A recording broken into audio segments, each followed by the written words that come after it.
All right. All right. All right. All right. All right. Got some fun in store here today. We got a little Piper Warrior action, as I've been doing that a bunch lately. But goal of today is to try out some new stuff, which, in terms of what the plane does, might not actually be that different. But I got my Honeycomb Alpha yoke out here today, and we're gonna really put this thing to work here. This is the first time I've used this with this airplane, so we're gonna see how it goes. And I'm trying to get situated in a spot where it kind of feels natural. It doesn't feel natural at all, to be honest, but we'll work on it. I don't have my throttle working yet because this desk is terrible for this. It's curved, so I can't put the throttle in a spot where it will not kind of like push into my ribs, which is a problem. It's a big problem. So that's work in progress. I'm gonna still be using the, you can't see it, but I've got the Airbus side stick over here that I'm still going to be using the throttle on because I need to have something close by that doesn't involve me reaching way over for the keyboard. So, we're compromising right now. We're making concessions where we must. Not that we want to, but sometimes you just gotta do what you gotta do, you know? All right. So, here we are. We're on the ground at Greensboro.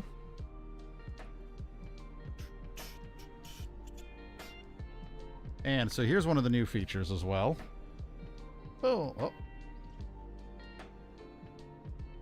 That's awkward. I never did that before. Ah, you want me to pay money for this?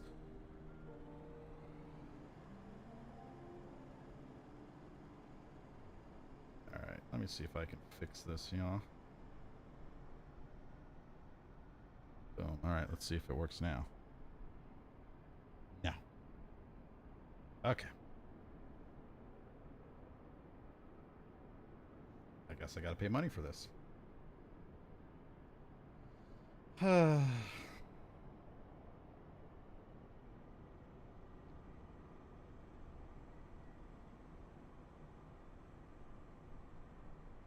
do we do that? There we go. Get Pro. All right, here's $10 down the drain, everyone.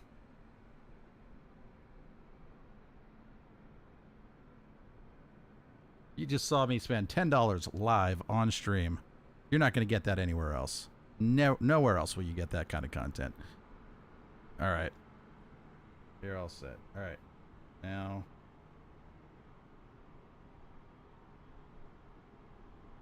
So I was looking at, there's probably some, if there's something free for this, I'm going to be so ticked off. But I'm sure there is. Oh no,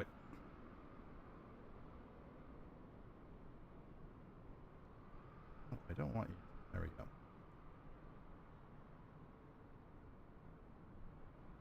go. Okay. Hey Sephiroth, great to see you, man. Happy Monday to you. I've only got a little bit of time here today, as I've got some yard work I got to try to get done before I head to work.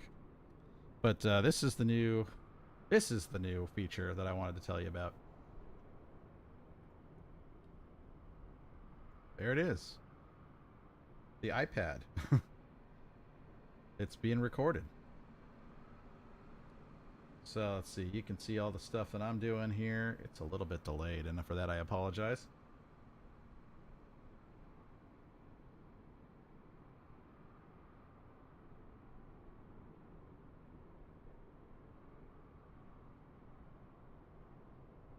There we go. So you can see ForeFlight in all its glory as I'm flying along with it. So that's something I'm using. I'll keep it up there if you like.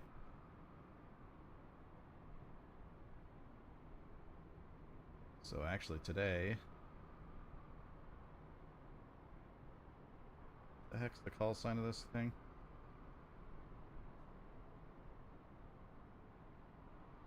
There we go. I want to use that one. Going KGSO to K Shiloh. Why doesn't it like that?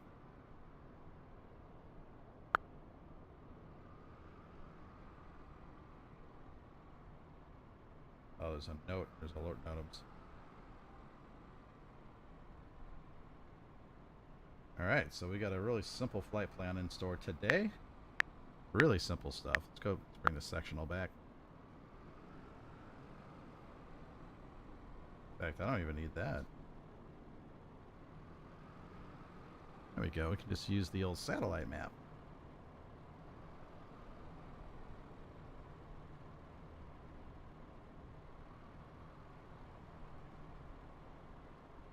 What's up, Mr. Brandon Teed? Welcome to the stream. So yeah, I don't know. Tell me if you like this feature or not. Tell me if it's any good. I'm not sure. I think it might actually be able to easier to kind of read this stuff if I leave the sectional up. So I'm looking at it here. Sectional's got bigger stuff, and the aerial view is just really, really minute and doesn't really do anything for anybody. So we'll leave the sectional up. The cool thing about sectional is you can zoom in and it shows you all of these taxiways, which I think you can see now. Oh, there it goes.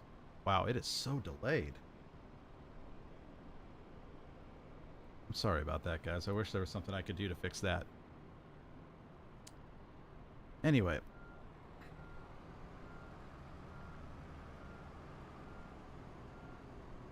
I've got this software set up to also capture... Oh, Bravo Juliet Tango. Awesome. Yeah, it's so different because I know everybody's Twitch names from having watched you, from, you know, have you on my stream before, having watched you guys on Nomad's stream and stuff like that, interacted with you guys before. And so you come into the YouTube world, and most people don't have multiple YouTube accounts. They just have one. I've got, like, how many do I have here? 1, 2, 3, 4, 5, 6, which we've really kind of stopped. I don't use 3 of these, I think. So I switch back and forth to them all the time. But I have the Snare 17 one in addition to my regular one. But I see everybody's real names, and like Cephorus has a Cephorus one, which is good. Hawkmania has a Hawkmania one, which is good. So you probably posting some sort of content on YouTube as well as Twitch, I imagine. But then you get someone like Bravo Juliet Tango who comes in with his own personal YouTube account, and it's like, who is this guy? It seems like all new people.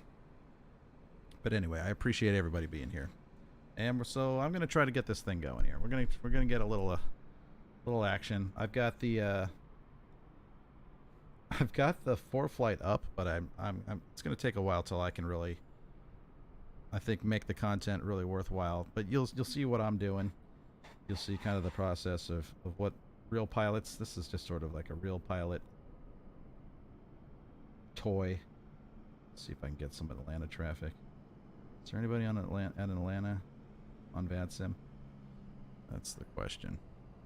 It's supposed to be doing VATSIM traffic right now, but I don't know if it is.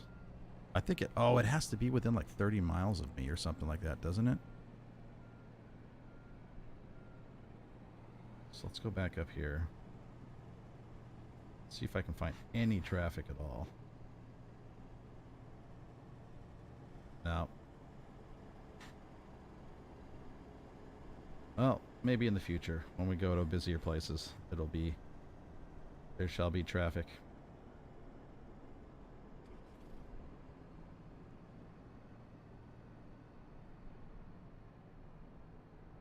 Oh, this name and profile pretty much everywhere Zephyr says. Yeah, that's fine. That's all right. Soon everybody will have to align the accounts because Twitch is not even going to be worth trying to use anymore. All right, so we've got the honeycomb alpha yoke here. That's why I said I was getting the yoke out. And so we're going to be using this for a change. I have my throttles. I don't know if you can even see it. It's right down. It's right here. currently mothballed because I don't have a desk that I could set it up with in any sort of reasonable way. So it's kind of ticking me off, to be honest. I'm a little upset about that. But I may end up getting. I think I'm going to be getting one of the Thrustmaster throttles anyway soon. But I kind of told myself I wasn't spending any more money on that because I have the. I also got the Airbus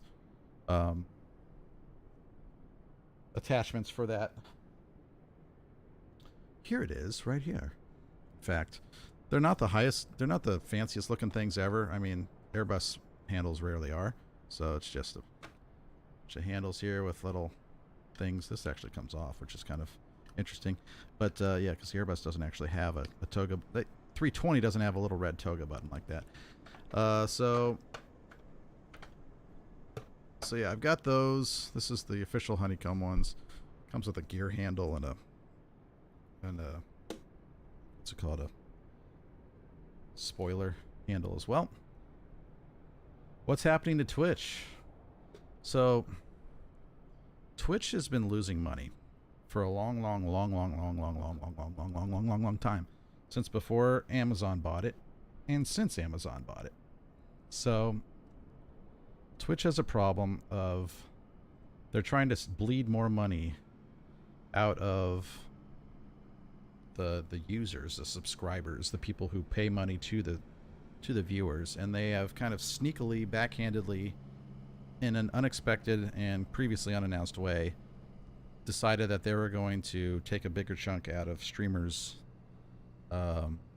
subscriber fees, things like that. So subscribers are taking like a 30% pay cut, basically, which is the bulk of most of their income, especially the ones that do it full time. And they didn't really have any sort of warning. I don't think they've officially done it yet, but it was basically leaked that is coming. So a lot of streamers are already leaving, already pulling out of Twitch. Twitch hasn't done anything innovative in years, so they've basically just been sitting on the same stuff, haven't really added anything that's interesting. They have now. YouTube is not perfect. YouTube isn't the greatest streaming platform in the world. They're building it out. It's taking them a long time. They're trying to get there, but it's a video first, platform, and not a live video platform, but a pre-produced, as it has been since its beginning, platform. So it's still working on its live stuff. It has a long way to go. The gaming stuff has a long way to go. But so Twitch is just annoying. And the problem with Twitch is you get horrible bit rate. You're only allowed to stream at maximum 6,000 kilobits per second, which any sort of high definition video is no good at 6,000 kilobits per second. Flight sim you can maybe get away with the face cam at 6,000 kilobits per second, but it will look grainy if you ever actually move around and stuff. It looks like junk. YouTube, on the other hand, here you can see what I'm streaming at. Well, you can't tell exactly what bit rate I'm streaming at, but I'm streaming at 33,178 kilobits per second. Why that number is specifically? It's just the number. It's a binary thing, but yeah. So Amazon owning Twitch doesn't want to put more money into Twitch, which is clear because they're not investing in more servers or better servers to the point where I can stream at a higher resolution, at a higher bit rate, and they're able to transcode for everybody. If you're a partner at Twitch, which means you have like 1,000 or average 100, I think it's average of 75 viewers, you have over 1,000 followers, things like that, and which is hard to get to, really hard to get to. But if you have that, then your partner status, they'll do the transcoding and everything like that. But otherwise, you only have one format that you can broadcast in, and it stinks. So I've got all the bit rate I want. You've got all the quality you want. You're watching. I'm streaming in native 2K 60.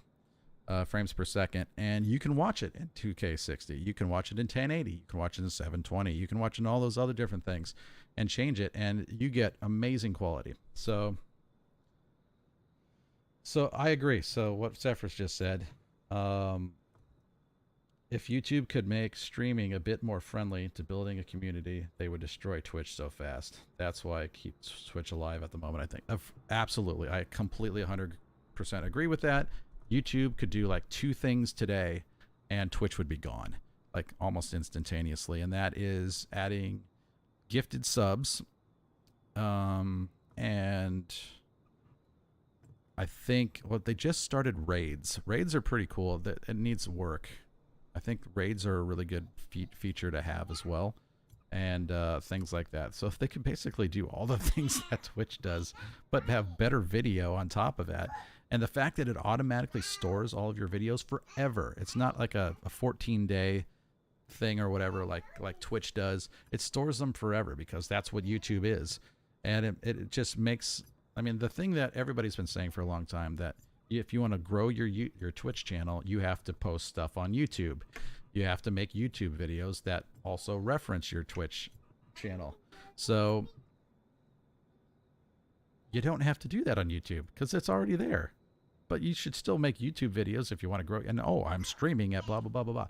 But anyway, the actual content, the actual act of the video that you make is so much better at YouTube. It is, I mean, you can see every stinking detail here because I'm streaming every detail to you, and I'm not bundling it up under their real crap bit rate that they give you.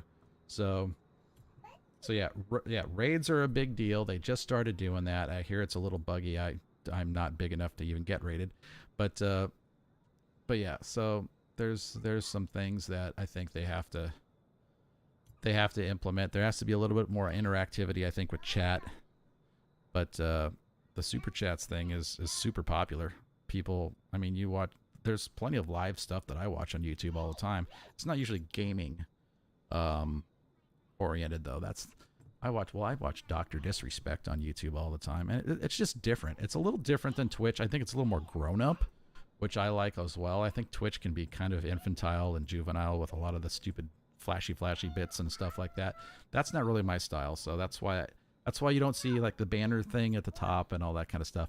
I'm not saying that it's childish that other people do that. It's just I'm not really into that. It's not really my style. I don't know that anybody cares about what my ground speed or vertical speed are and stuff like that while I'm flying.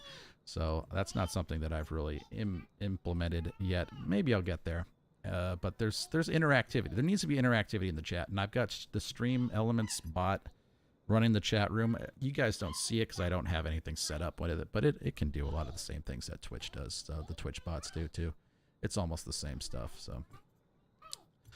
So yeah, there's no bits and there's all that stuff. I don't like the way that like if you're doing a stream, you should have like a stream page, kind of like a home page thing, kind of like Twitch does, where it tells you all your about me stuff and everything below. But no, you have to cram that in the description of the video if you want to do that on YouTube, which makes that like 2 pages long of, 2 screens long on your thing. And you got to scroll down, and then you're not even watching the video anymore because you got to scroll down the description. That tends to be what people do, is they have just a mile long of stuff in their description, and that's not awesome. So yeah, all right. I'm here to fly. Let's get a little bit of that going here. So the cool thing about all of this, and which is not really good for streaming, I don't think, but you can see that my yoke is actually moving here, which is nice. My rudder's actually moving here too. This should be off. There we go. But when I do this, for instance, when I turn the battery on, you don't see what I'm pushing. You can see it moving. You don't see that I'm actually, it's not like pointing with the mouse and that's the button I just clicked. So I apologize for that. I really just want this. Maybe I can turn these all off. We don't need to have them, but it's so much easier to fly with hardware. So that's why we do it. Also, for some stupid reason on the Alpha Flight yoke, the battery and alternator switch are backwards. Like alternator switch is on the left and the battery is on the right. It's not that that's just how it's mapped. I can change the mapping, but it's labeled like alternators on the left and batteries on the right. I don't know why that is. It doesn't matter, but it's just a thing. Okay. So anyway, we got that turned on. I'm going to turn on the nav lights, I think it is, to get the red and green. Yeah, let them know. Let everybody know that I've got power to the aircraft. Good. And I don't have a button yet to get back inside, I don't think. Not that I need that. So, where were we? So yeah, I've got a avionics switch here as well, so I can turn that on, which is nice because it's hidden right behind. You can't see it from this vantage point because it's hidden right over here. And when you go over here, there it is. Bloop. But anyway, back to the seat we go. We've got the GTN here, so I'm going to turn that off because we don't want to start the engine with that. Now, the cool thing about this aircraft also is, let me get rid of this yoke so you can see it. We've got switches for the magnetos and the starter, which are really cool. It's not spring-loaded on the start, unfortunately. That's kind of annoying. Beacon, landing light. Strobe is also the beacon. Okay, that's good. Taxi. I don't have a pitot heat switch. The pitot heat switch is actually on the throttle. Okay, so these are all off except for the nav light. Oh, nav light's on. It's a roll switch in this, which is really kind of strange. Anyway, let's see. So, oh man, this is so strange. So mixture on. Set slight throttle here, just slight, just a tad there, and we yell clear the prop, please. This door's gonna slam shut as soon as I do this. Here we go.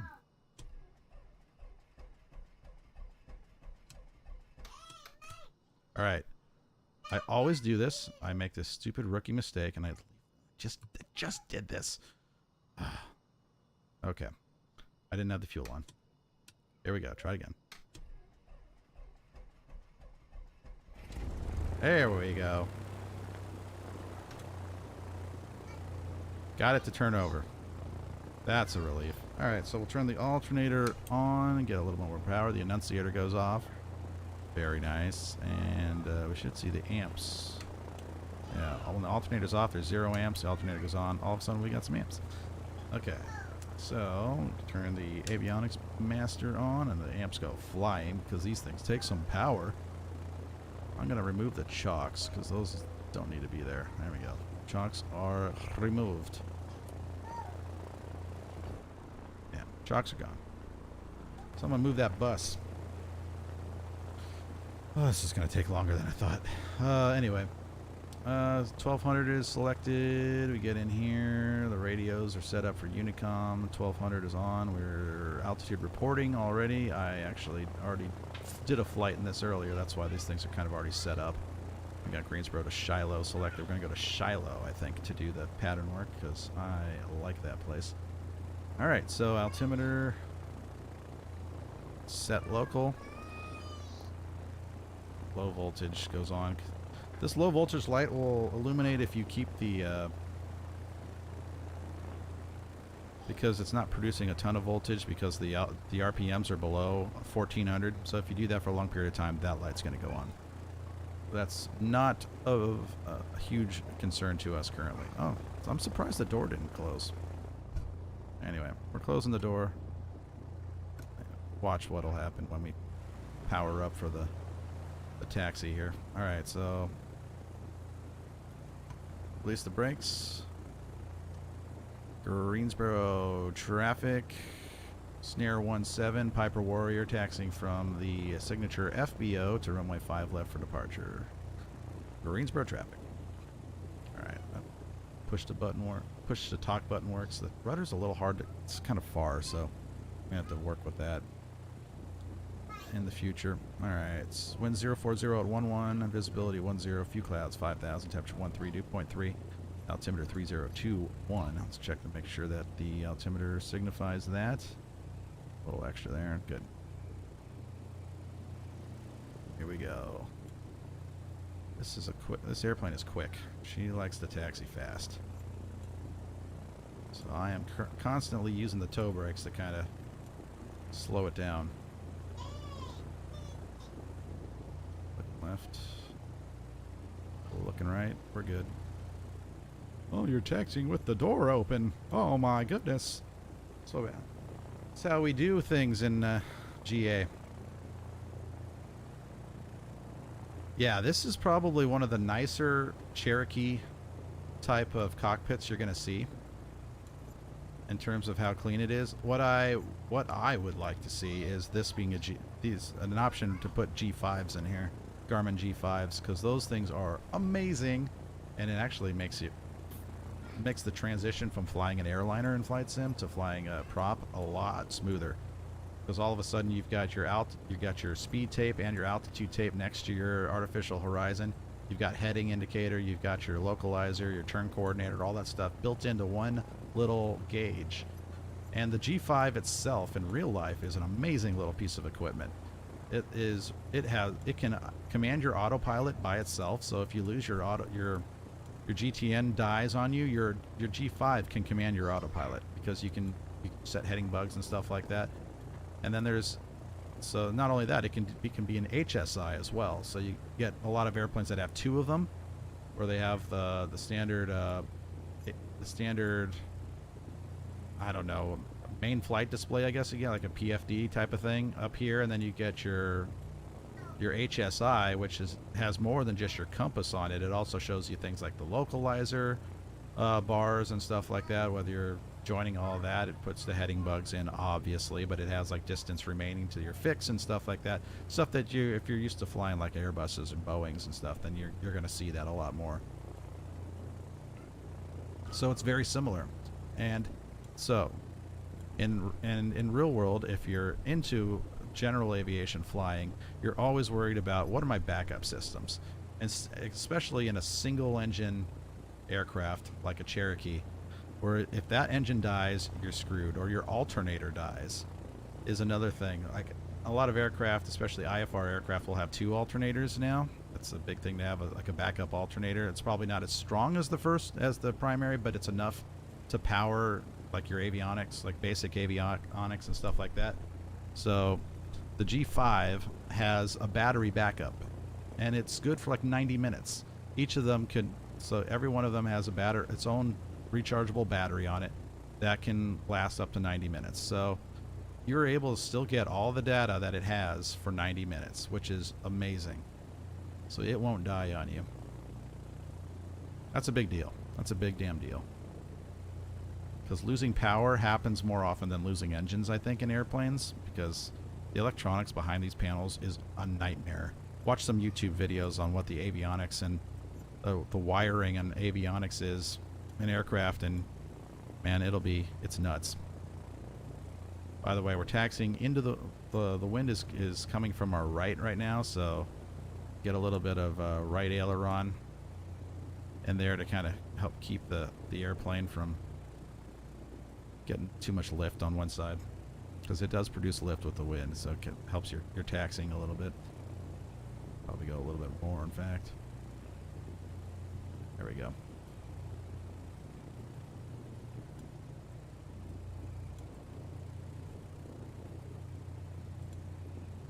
So totally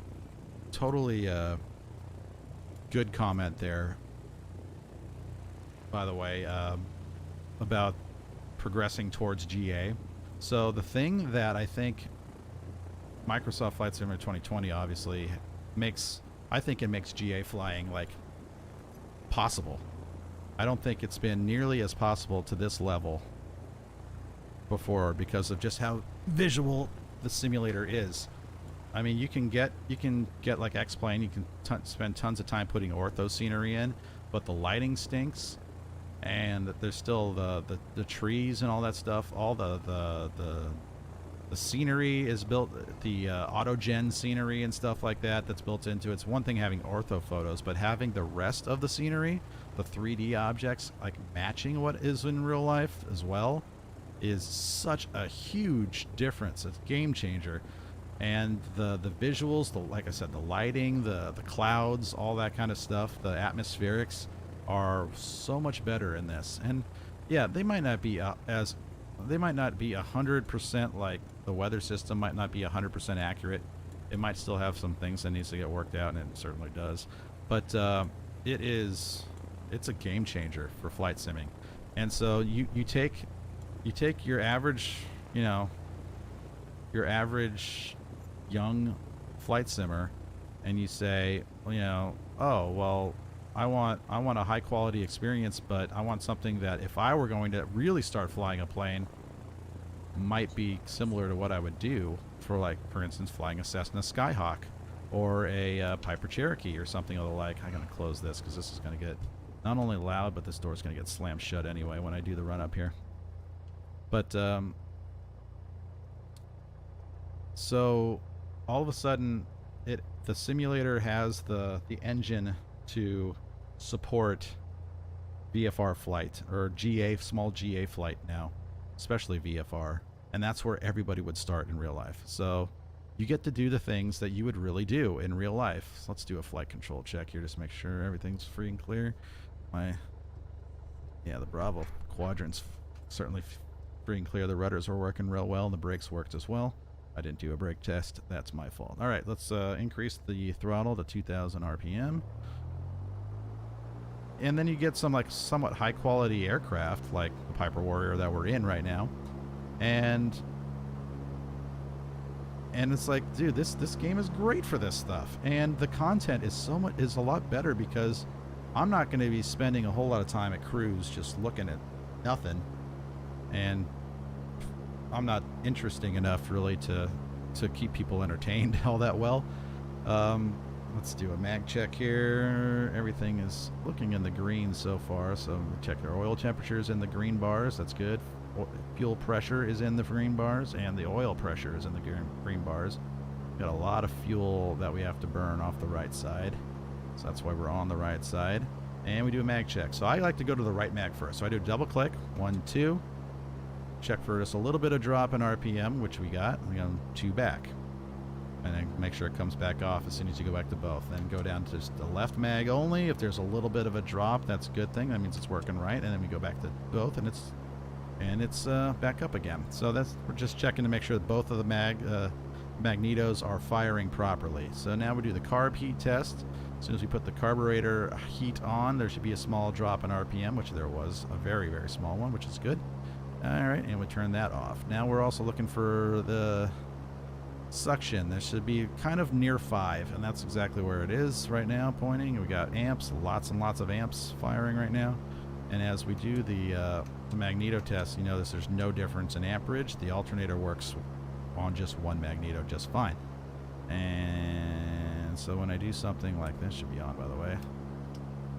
See it moving every time I turn something on. When I turn the fuel pump on, it goes up there, and when I turn the landing light, it goes up, things like that. Okay, so that everything looks to be working just fine. The instruments, we've got level on all the gyro powered instruments, which are here, and here. And so that's what we're looking for. Make sure we're at 0 here. We're pretty much centered. The ball's moving, and then we're flat there as well. Okay. So enough of the burning massive fuel. I'll put the GPS on, even though we're not. I mean, the GPS nav on, even though we're not going to really be following. We're just going to kind of hand fly it here. I wanted to get up to Florida. The flight level's so fast. Sorry, I'm trying to look around the flight stick, not to see the crap low level scenery. Flight makes me want to stay low and slow. Exactly. That is exactly how I feel. It's like this. It's brought that whole part of flight simming into the game. It's made it. It's really opened up new avenues, I think. All right, so I didn't file a flight plan on VATSIM because A, I don't have ATC, and it's VFR. Nobody cares anyway. All right, so I'll show you this here. Let me know if putting the ForeFlight, if you even care that I have ForeFlight up, like you can see my iPad thing, but also if it's a distraction and just like doesn't look good at whatever size I have it set at or anything, just let me know that too. But I think the lighting in this panel is really, really nice right now. Okay, so let's see. Hey, break off. We're gonna start on the right tank. What's next? What is next? Did the run up? Pre-takeoff flaps are set 0. Fuel pump for takeoff. We're gonna want fuel pump on. So slowly start to creep onto the runway. Landing light's gonna be on. Pre-takeoff. Mixture best power set.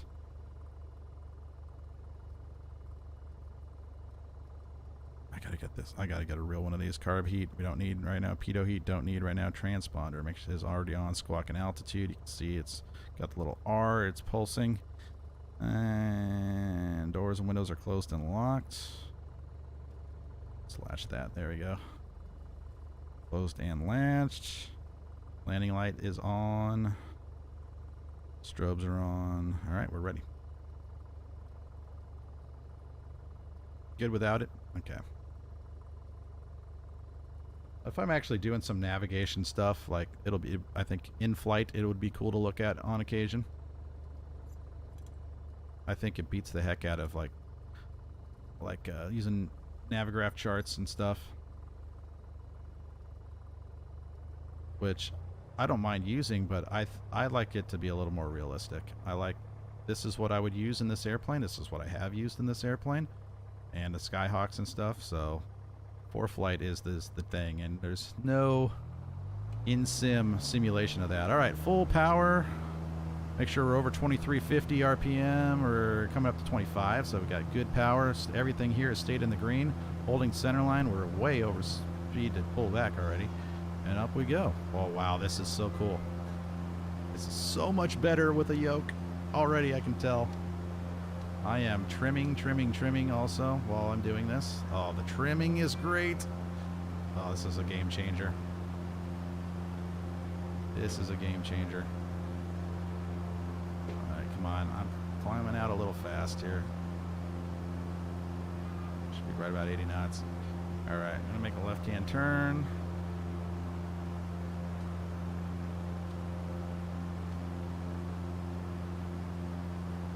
Oh, this is awesome. And we're actually already at altitude here, so push the nose down. The RPM back to about 2200. There we go. 1900 is right about where I want to be. Trimming it out.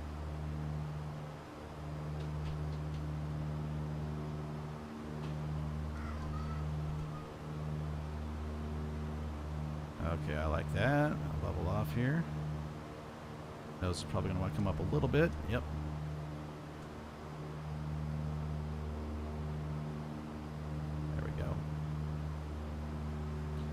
Yeah, it went up real quick. It's a cool morning, and there was about a 10 knot headwind, so up it went, you know.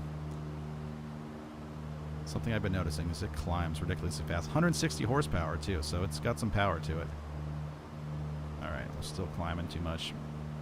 Left-hand turn here. Let's do one lap in the pattern of Greensboro before we head off to Shiloh. It wants to drop a bunch when you put that when you put that aileron in.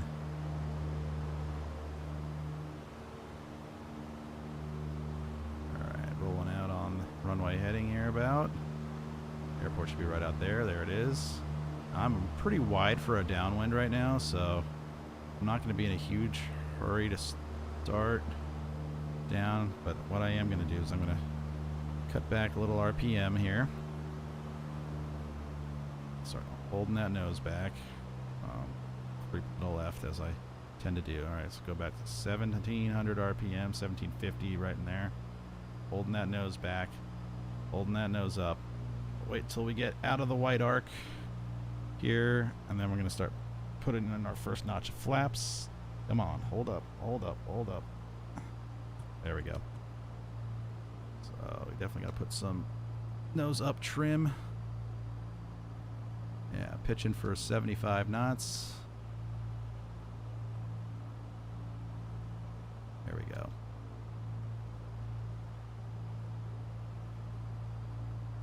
And it's slippery.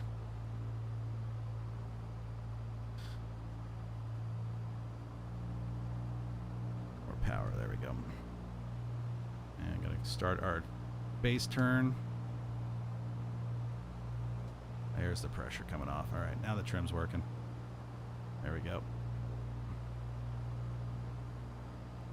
Trim is just there to make your life a little bit easier, so you're not really having to yank at all the controls to, like, really having to strain to get them to work right. To hold an altitude, to hold a speed, stuff like that.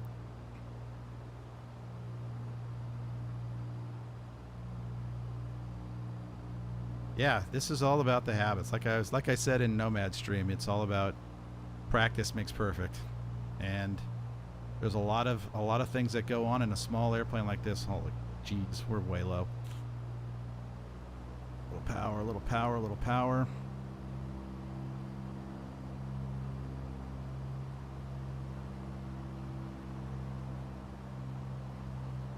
Yeah, a lot of good habits that can make your airline flying actually better too.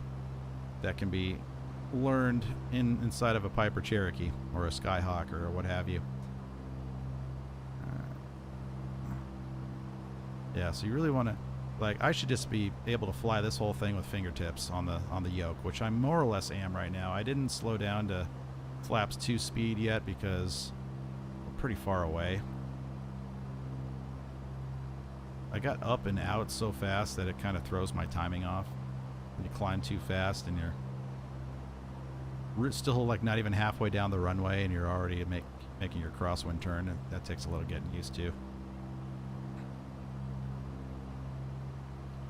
What are we at? Power about 1900 RPM, holding altitude nicely at 75 knots. Oh, she's sloppy.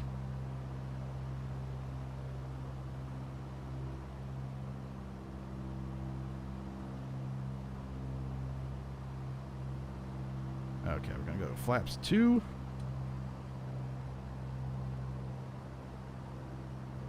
See how much she just wanted to buck up there.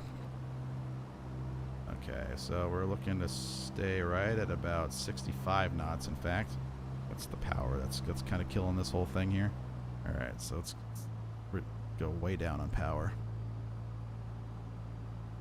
Oh, she's jumping all over the place on me. Not having any real force feedback on the yoke is kind of a strange phenomenon, but yeah, can't have it all, right?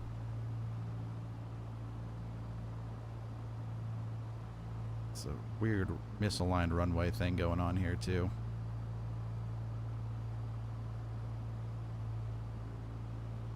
A little more power out. It's really weird using my left hand to work the throttle.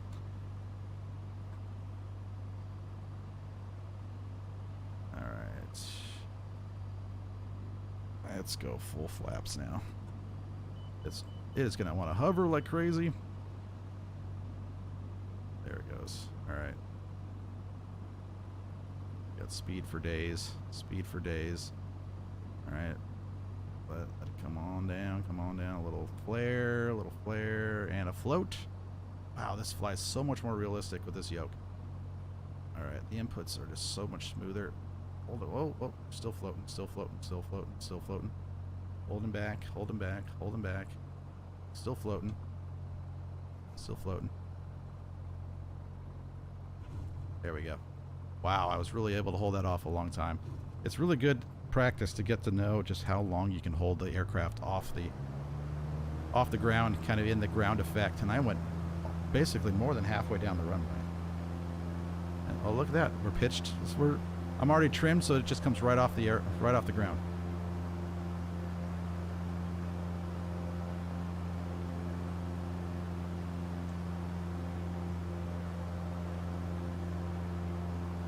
Trimmed, that is. All right. So the manual says that your optimal climb out is right around 87 knots for speed and engine cooling. It's ForeFlight talking to me again. Best rate is like 79. Alright, we're going to turn on left on course now. Anywhere between 85 and 90 is a good climb out speed in this aircraft for sure.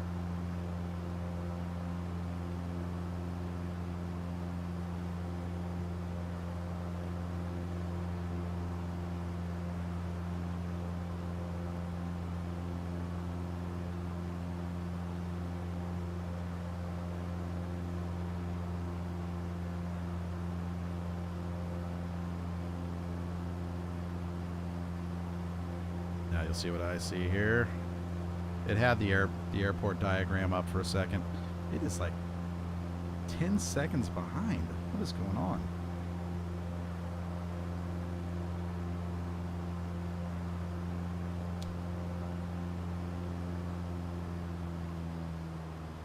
Alright, cut back to like 20. I like to go like 2200 RPM and low level cruise like this.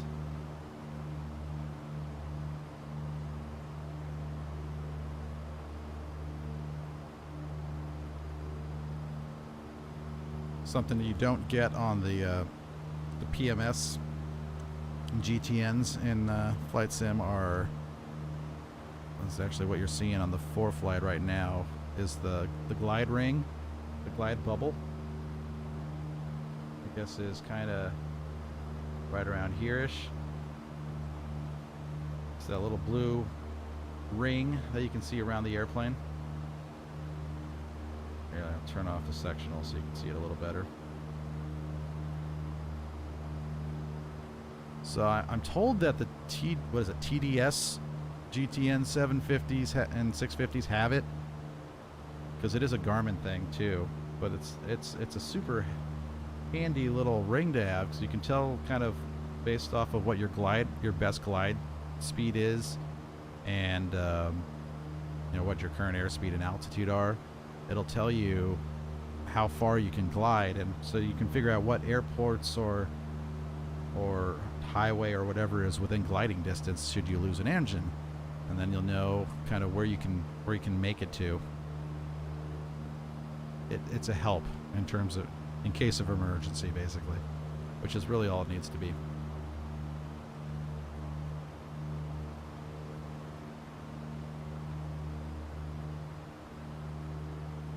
Trying to tell me where I should be in terms of course to get to where I want to go. So when I was starting my flying lessons, I had to do all of this without a GPS that worked really.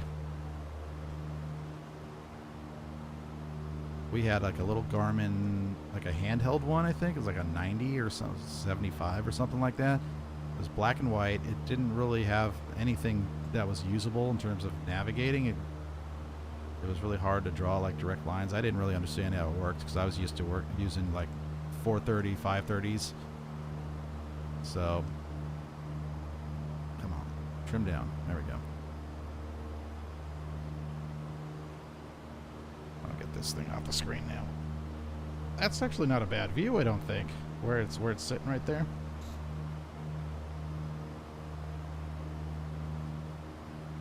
Zephyrus taking off. Have a great rest of your day, my man. Yeah, I'm going to be streaming just a little bit longer, and then I've got to start getting a couple things done before I head to work myself. So, the night shift. One thing that I like about the Alpha Yoke is it's got the double switch pitch, and it's actually got the double switch rudder trim as well, but that's less useful. But so you have to actually hit both of the switches simultaneously for it to actually manipulate the pitch wheel.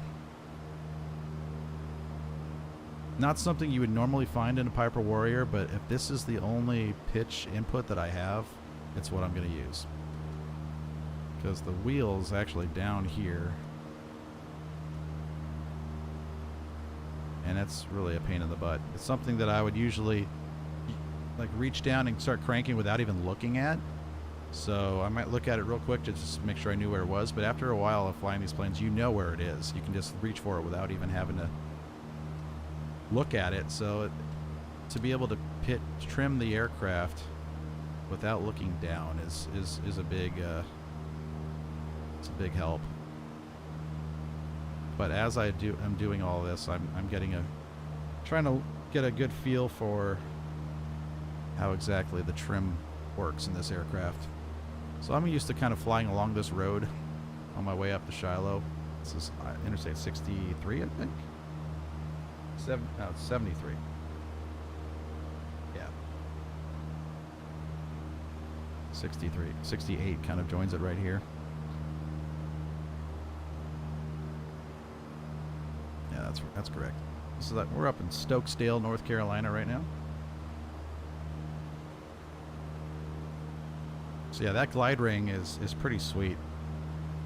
So that's something that I want to start doing as well, is do simulated engine outs and testing the glide distance. It's something we did in real life too. We get up to like 4,500 feet and say, well, oh well, let's see how far we can glide.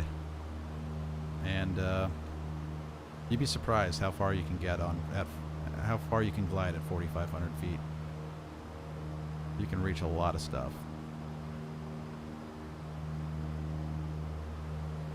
Right now there's no airports anywhere, so if we did need to land, it'd probably be in one of these fields, probably not on that highway. Highways are a terrible place to land because of there's a lot of like lights, there's a lot of power lines that go across them that are hard to see, things like that. There's vehicles, and there's usually there's overpasses, underpasses, there's like center dividers, guardrail type of things, and a lot of things that you can hit and kill yourself with. So landing on highways, not always the best idea.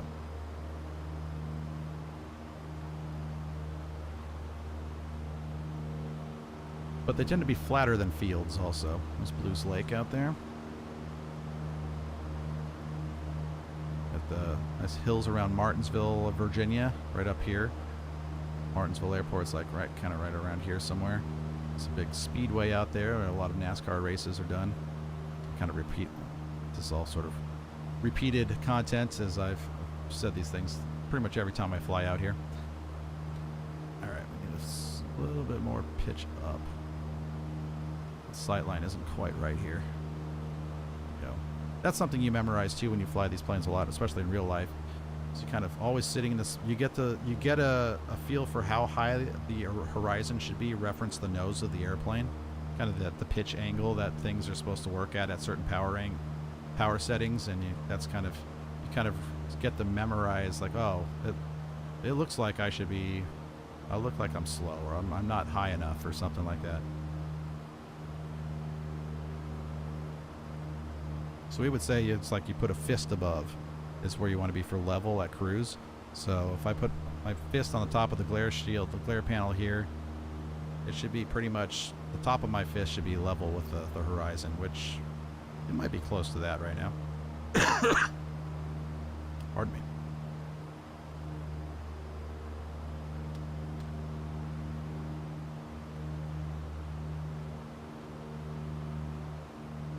Oh yeah? Yeah, highway landings aren't a good thing. Yeah. A very busy, like, major highway is not a spot I would want to try to land, because nobody in their car, especially with all the cars now that have like lane assist, there's probably people who pay very little attention. They are not going to know that an airplane is about to land on top of them, because you're not used to looking for that. Nobody drives down the highway thinking, oh, I better check for airplanes behind me. It's not something that happens.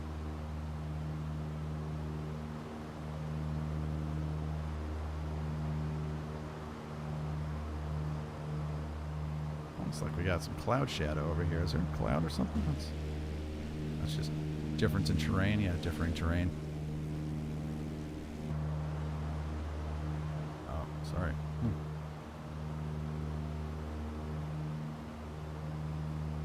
It's a little windy up here.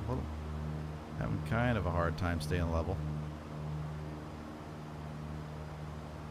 This is flying though. Hand fly, 100% hand flying. I'm not touching this thing down here, especially with the cheat that I discovered on my cross-country flight to Toronto the other day. You can actually maintain your altitude in an autopilot that doesn't have altitude hold. I understand though, in a flight sim, you don't always have the time to be kind of actively trying to do all this on your own. Alright, so I don't want to try to use the zoom too much, because I feel like that's kind of cheating. Like, naked eye, this is about the best I could do in terms of looking out the window to find the airport. This might be it right here, actually. Yeah, I think that is. Okay. So we're at 3,000.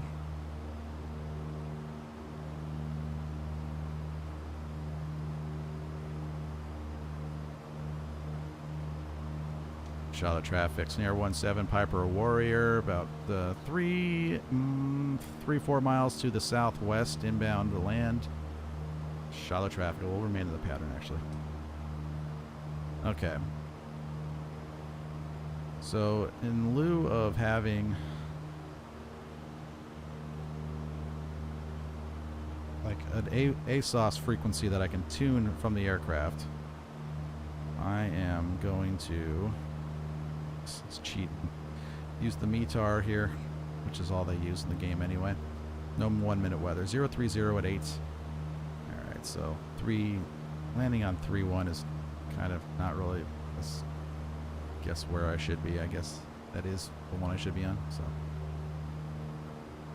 shallow traffic. Snare 17 Piper Warrior will be entering left downwind runway 31. Shallow traffic.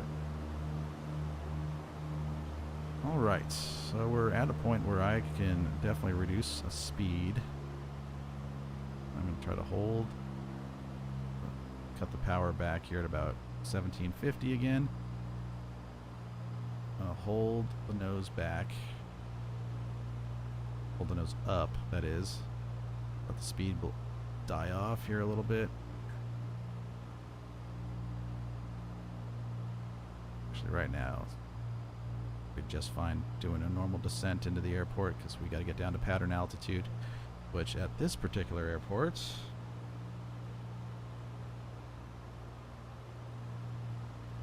so the airport elevation 694, so we're looking for 1,700 feet.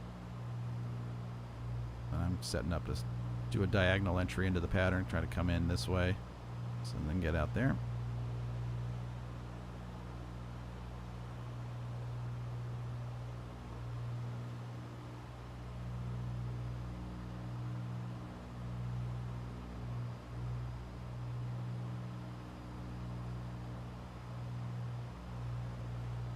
Yeah, we're losing altitude nice and quick.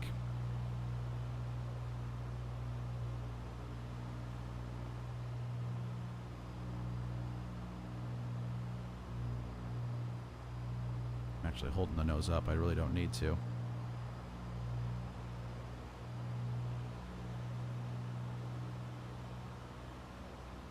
And in general aviation flying, there's such, especially single engine piston like this where it's non-complex, there is a very, very big relationship between your power, your RPM, and your speed. That's basically what you're spending most of your time looking at. And since power in these aircraft is a direct kind of a function of your RPM, I think, because that's basically, you only have a throttle. You don't have prop, you don't have the more managed manifold pressure and stuff like that and RPM, so it makes this whole thing pretty darn simple. And Charlotte traffic, Snare 17 Piper Warrior, left downwind runway 31, Charlotte traffic.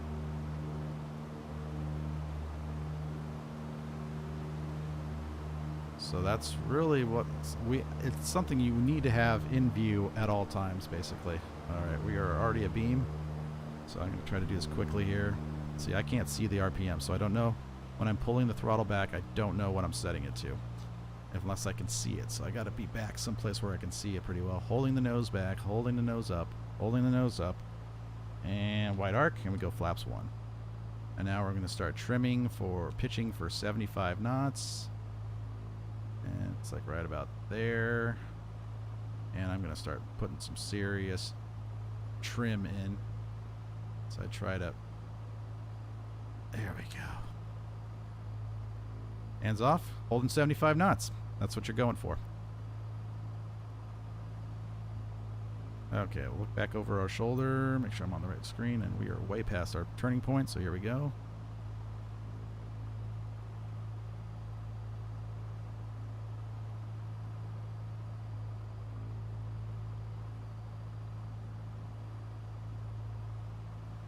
Just keeping it nice and standard rate. Normally I'd want to be right over here instead of out over here, but oh well. Altitude is actually really good. This is going pretty well so far. A little more power. So we are going to end up getting a little low. There we go. So we pitch for speed and power for altitude. So the aircraft should kind of keep trying to pitch for 75 knots. And it is. It's staying right around there on its own. Needs a little help, especially as you're changing legs of the pattern. It's going to need help because the wind situation is changing. Now we're into the wind. And okay, I set flaps too, so now we're going to try to slow to about 65 knots. And 70 is fine too. Somewhere in there. Yeah, it's getting sloppy again. A little extra trim. There we go. I'm way left. Alright, let's go. Flaps full. Really start to hear it when you do that. Man, we're crosswinding. These trees, man, someone's got to cut these things. A little slow, a little more power. Alright, so this is a go-around situation right here. So you go full power, start climbing out, trim, and get to a good climb out speed here. And then start get the power, get the climb established, and then start retracting flaps. Don't do it too early. That's the bottom line there. Flaps are the least important thing. You got to get yourself established in a climb at full power, and then worry about flaps.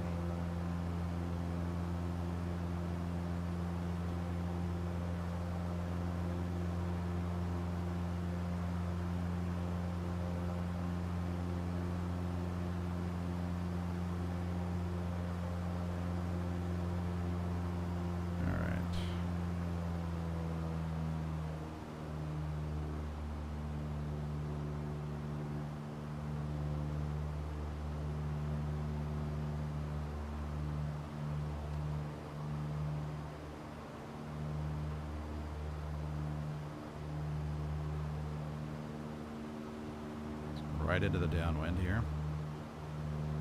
Yeah, it's kind of crazy how it climbs. And I'm used to a 140 horsepower Cherokee. That's why I'm like, wow, this thing is climbing fast. Everything that this thing does is faster than what I'm used to, which when you're used to something really slow, can be jarring. Nice long sweeping turn. I like this downwind better. I was way tight on that last downwind. So out here, there's like a barn. I think that might be it right there. Which is kind of what you want to be in line with. It's more like over here, I think, but yeah, that's it right there.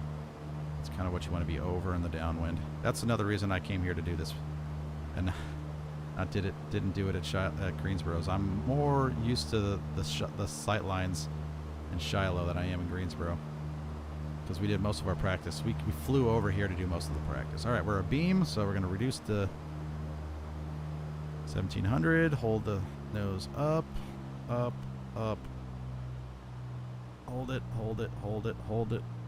Don't let the nose down, and white arc. Okay, so there we go. Now we can let the nose down, and we're going to try to pitch again for 75 knots.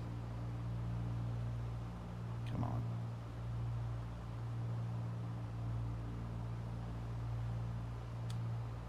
Almost there.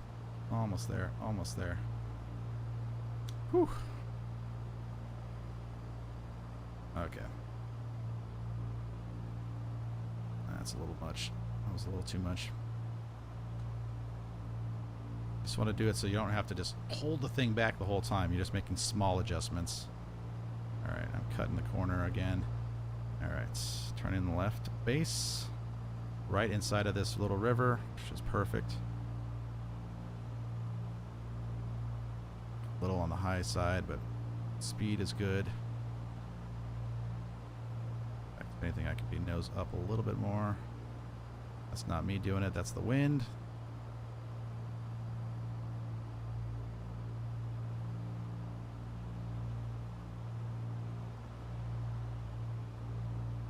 Okay. Flaps 2. It is amazing how much you have to fight these things when you put a notch of flaps in. Alright, start accelerating closer to 65, 70-ish knots. 70 is fine. There we go. Alright, should be starting my... No, a little late on the turn. Don't overbank. Don't overbank. When you're at these slow speeds, you do not want to overbank to go catch the runway. You got plenty of time.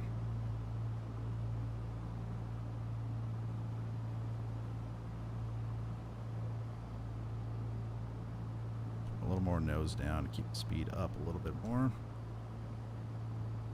Yeah, we got plenty of time to come back and find that runway. Alright, final, go flaps full. Now we're really going to get a little help in the speed here.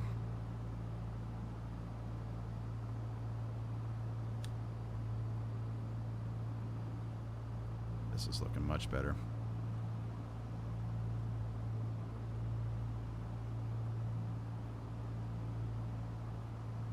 I really don't like how tall the trees are in this sim.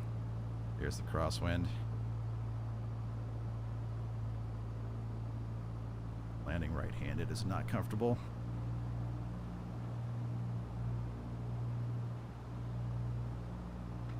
Alright, and we'll let the power out. Just on down. Oh, a little float again because it came in a little hot, a little hot. There we go. A crosswind landing. A lot of rudder. A lot of rudder there.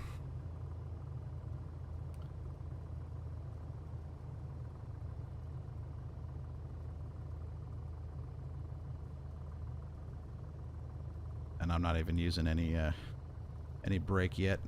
So the taxiway is way down here.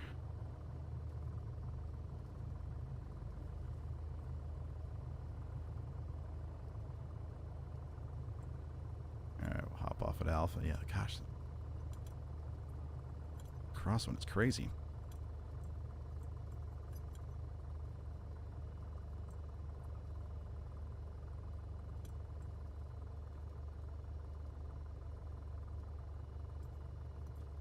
Alright, and just like you would do with airliners, you just cross the whole short line. We're going to stop. There we go. I'm going to put flaps down.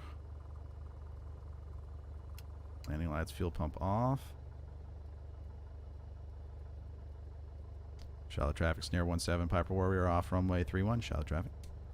And taxi to the ramp. Alright. Put the brakes free. We're going to taxi in.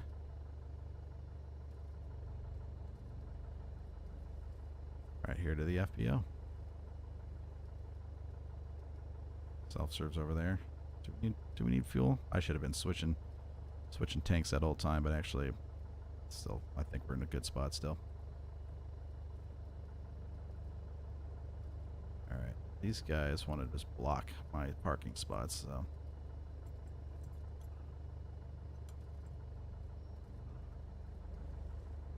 I'm going to call that a good spot. Parking brake set, and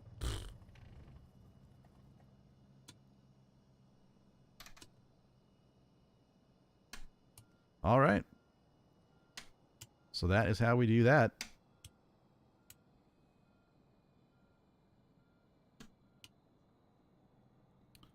All shut down.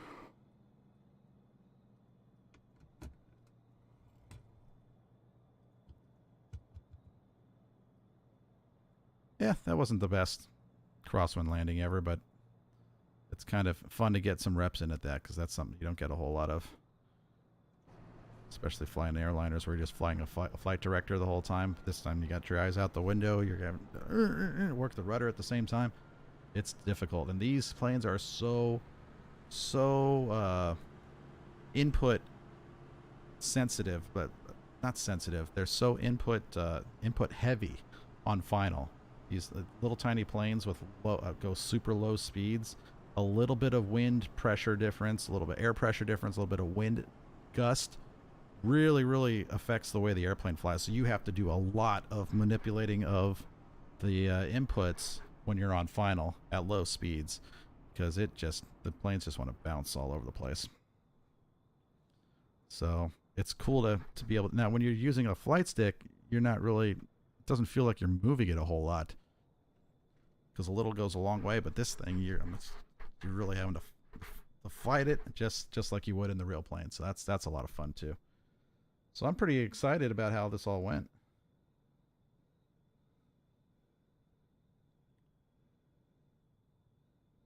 Yeah. So yeah, went out of ATC coverage. I'm just calling position on Unicom, and I think the way that's supposed to work is, I think on 22.8, you only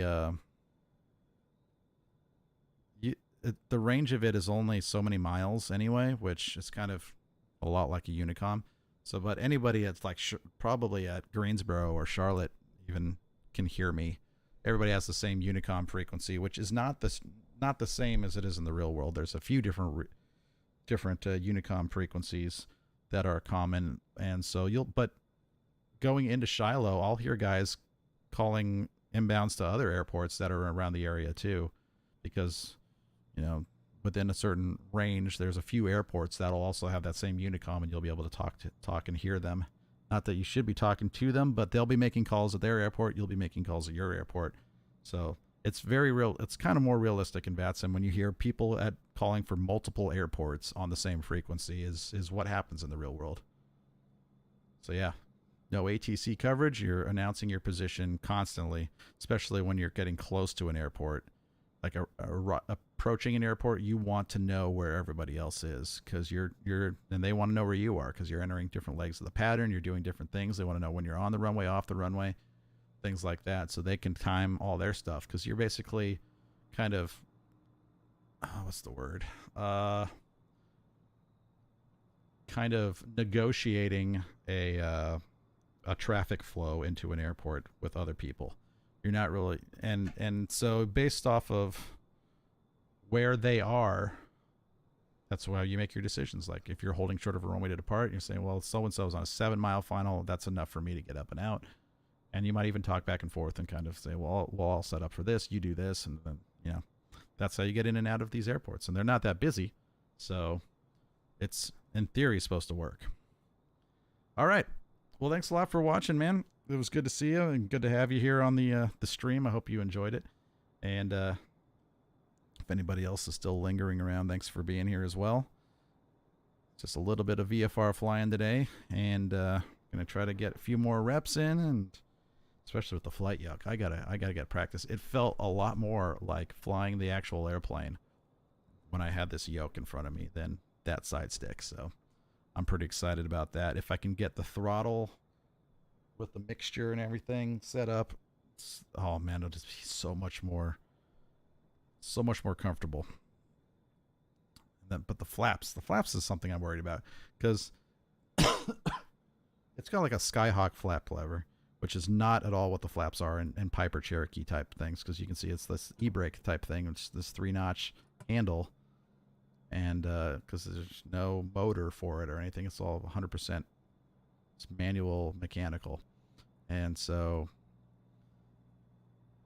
which I like because it's less things to break. But I've actually flown a Skyhawk when the flaps got stuck down at 20 degrees and the motor just died, wouldn't move anymore. So I had to fly all the way back from this airport, actually, Shiloh, back to Greensboro with the flap stuck at 20 degrees. That's not easy to do. And it's very, very slow. So that's what that was. But anyway, I digress again. We're all done for the day. I really like what happened here. The ForeFlight, when you're doing pattern work, ForeFlight does nothing for you. It's more of a cross-country tool. But I'm glad that I have the thing up and running, and it's working. So that will be fun to play with in the future when I actually do some real flying with this airplane. But for now, it's meh. So turn all that off.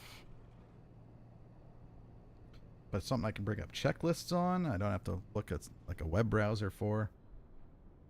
So lots of good reasons to use it.